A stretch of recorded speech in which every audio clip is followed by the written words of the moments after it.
The United States government owes trillions of dollars. It flashes on ticking debt clocks and dominates political debates, presenting a number so massive it barely feels real. But almost nobody answers the most obvious question: who exactly is on the receiving end of that massive bill? Many assume the debt belongs entirely to foreign powers like China, or that it is held by a shadowy group of lenders calling the shots behind closed doors. But the data tells a completely different story. My name is Alex. For years, I heard people argue about the national debt without knowing who the government actually owed money to. Then I looked inside my own retirement account and found the answer. The reality of the national debt is highly personal. The money is tied directly to the everyday citizen. The United States Treasury Department is responsible for managing the nation's finances. When the government spends more than it collects in taxes, it creates a spending gap called a deficit. To cover that gap, the government cannot simply walk into a commercial bank and ask for a standard loan. Instead, it raises the cash it needs by selling bonds. A bond is a formal IOU. The buyer lends a specific amount, like $1,000 today, and the government agrees to pay it back on a set date in the future, plus interest along the way. Millions of people and organizations around the world purchase these bonds because they act as a relatively safe, low-risk place to hold money. The national debt is not one giant loan. It is a vast mechanical system made up of millions of individual scheduled agreements. The national debt sorts into distinct categories. The actual lenders are a diverse group of individuals, large institutions, foreign governments, and the domestic government itself. The largest share never leaves the United States. It is held entirely by domestic investors and public funds. Foreign nations do hold a portion of the bonds, but their share is smaller than most people assume. No single country holds enough leverage to simply pull a lever and collapse the system. A major factor is intragovernmental debt. This occurs when one part of the government needs cash and borrows it from another part of the government. The Social Security Administration is a primary example. The Social Security Trust Fund has long been a major long-term holder of government bonds. A substantial piece of what we call the national debt is actually a closed-loop system of internal government accounting and domestic public investment. Government borrowing affects your personal wallet in highly practical ways.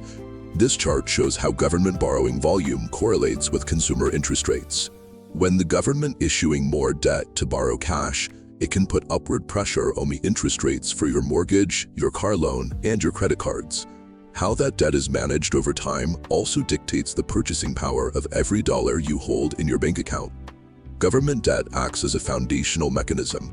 It establishes the baseline cost of living and borrowing across the broader economy. If you have a 401k, an IRA, or an employer-managed fund, there is a good chance you are already involved. A 401k is an employer-sponsored retirement savings plan, and an IRA is an individual tax-advantaged retirement account. This pie chart shows a standard retirement portfolio. To maintain safety and stability, these common retirement funds heavily invest a specific slice of your money directly into Treasury bonds. Because your retirement account holds those bonds, the government actually owes a portion of the national debt directly to you. Understanding this structure strips away the fear of a looming debt boogeyman and replaces it with useful financial literacy. You sit on both sides of the table. You are a taxpayer on the hook for the debt, but through your investments, you are also the creditor. So how does government borrowing actually work behind the scenes? And exactly who are these millions of bond buyers? Let me paint a simple picture. Imagine a neighborhood potluck. Everyone brings food and everyone eats. That is like a government collecting taxes and spending them on public services, roads, schools, the military, social security payments. But sometimes the food people bring is not enough to feed everyone sitting at the table. So the host steps in and says, "Lend me some of yours today, and I will pay you back next month with a little extra." Government debt works in a similar way. The government issues bonds to cover that shortage. Just like that host covering a dinner shortfall, the national debt is a mechanical system of issuing bonds to bridge the gap between tax revenue and the services the public consumes. When those bonds go up for sale, different groups buy them. One major group is the American public.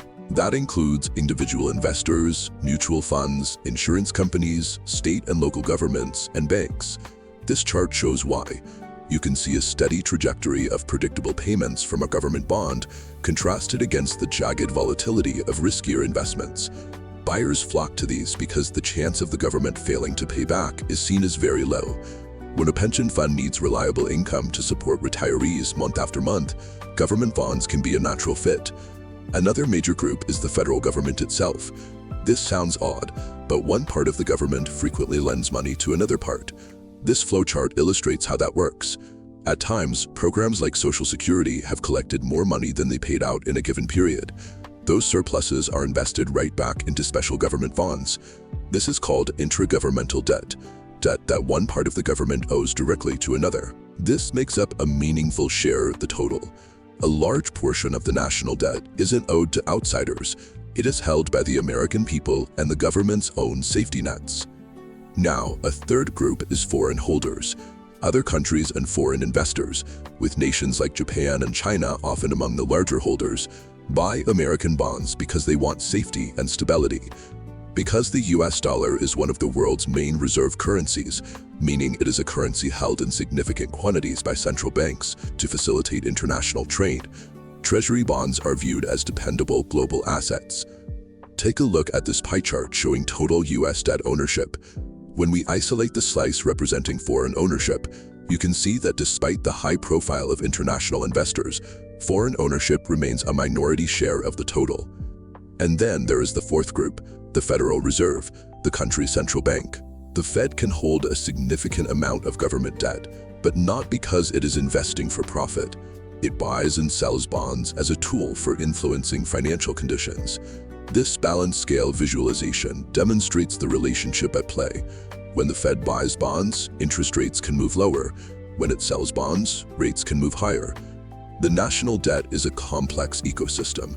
Domestic citizens, internal agencies, foreign nations, and central banks are all buying in for entirely different reasons. Many people hear trillions in debt and assume the country is completely broke. They view the government the exact same way they view a person with a maxed-out credit card. But government finance does not work like household finance. A government that borrows in its own currency has tools no household has. It can adjust tax policy, shift spending priorities, and work through institutions that influence rates and money conditions. The kitchen table comparison falls apart quickly. None of that makes debt consequence-free. Too much borrowing can add pressure to inflation or reduce room for other financial priorities.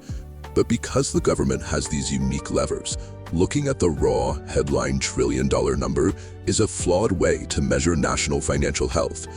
This bar chart compares total debt directly against economic output. As it calculates the ratio between the two columns, you see the more useful measure. Debt relative to what the economy actually produces tells you more than a headline number by itself. Misunderstanding this massive system leads to critical mistakes in how people view the economy. In our very next video, we will show you exactly how these specific misconceptions can quietly cost you money. Most people understand the basic concept of debt, yet even sophisticated investors often make expensive errors when they encounter it on a national scale. These mistakes usually stem from an emotional response rather than an analytical one. To understand why these reactions happen, we need to look at how specific mental shortcuts lead to poor financial timing. When borrowing reaches the trillions, the sheer scale of the figures tends to override our logic. The numbers feel so large that we often stop looking at the data and start reacting to the fear of the unknown. Moving past these reactions is how an investor begins to evaluate national borrowing based on its actual economic impact. A common reaction is to look at $1 trillion deficit and see a family drowning in credit card bills. This comparison feels intuitive. We are conditioned to see high debt as a precursor to bankruptcy, and we apply that same household logic to a sovereign state. However, the internal mechanics of a government are different. A national government has the authority to collect taxes, and in many cases can issue its own currency. These are fiscal tools that a private household simply cannot access. This chart allows us to look at the relationship between the rate of economic growth and the rising cost of interest payments. Measuring how these two lines interact over time provides a much clearer view of fiscal health than the total debt figure alone. Shifting the focus toward these structural metrics helps replace an immediate fear of insolvency with an actual analysis of long-term sustainability. That same reactive logic often surfaces when the debt ceiling fills the news cycle. The debt ceiling is a statutory limit on the amount of national debt that can be issued by the Treasury. We see a predictable pattern. Routine political standoffs are framed in the media as imminent warnings of a total government default. Under the pressure of these headlines, many investors feel an impulse to liquidate their positions and move their money into cash to avoid a potential crash. This timeline tracks market performance during recent debt ceiling debates. When a political resolution is reached, the market typically settles or recovers. Those who sold their assets during the height of the news cycle effectively locked in their losses right before the rebound. The debt ceiling serves as a political lever within the legislature. Viewing it as a signal of total operational failure often leads to unforced portfolio errors. There is also a persistent concern that foreign nations holding large amounts of debt have an economy trapped or held hostage. To see why this is unlikely, look at the supply and demand graph.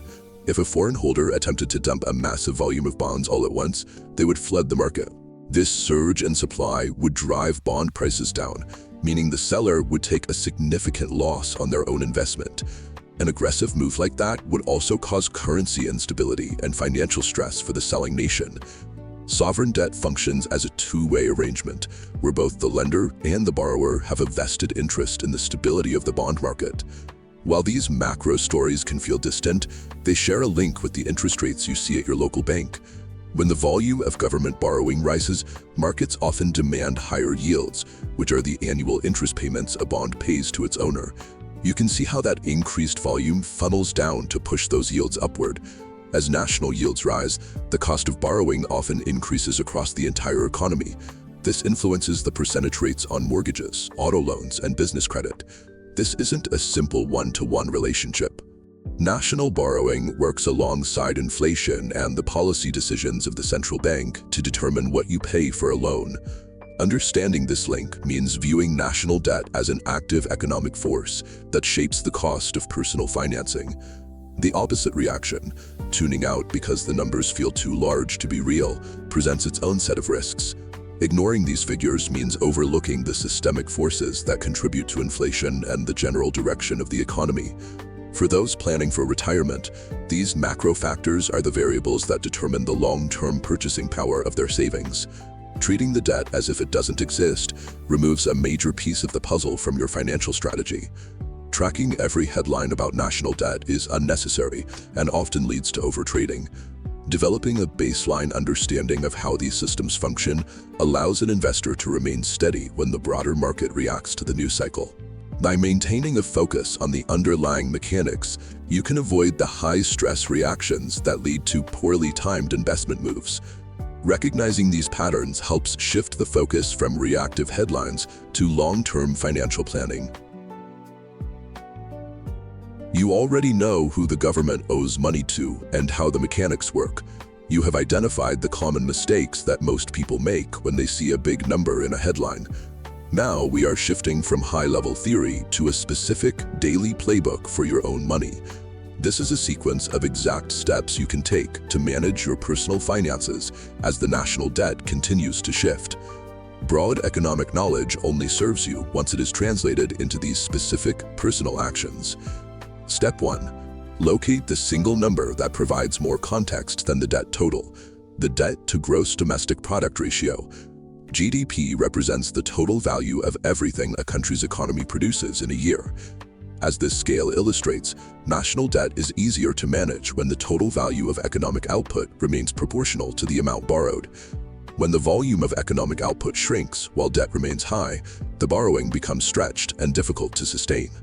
Checking this ratio before you react to a trillion-dollar headline gives you a clearer perspective on whether the debt is actually manageable. Step 2. Build a habit of checking the 10-year Treasury yield once a month.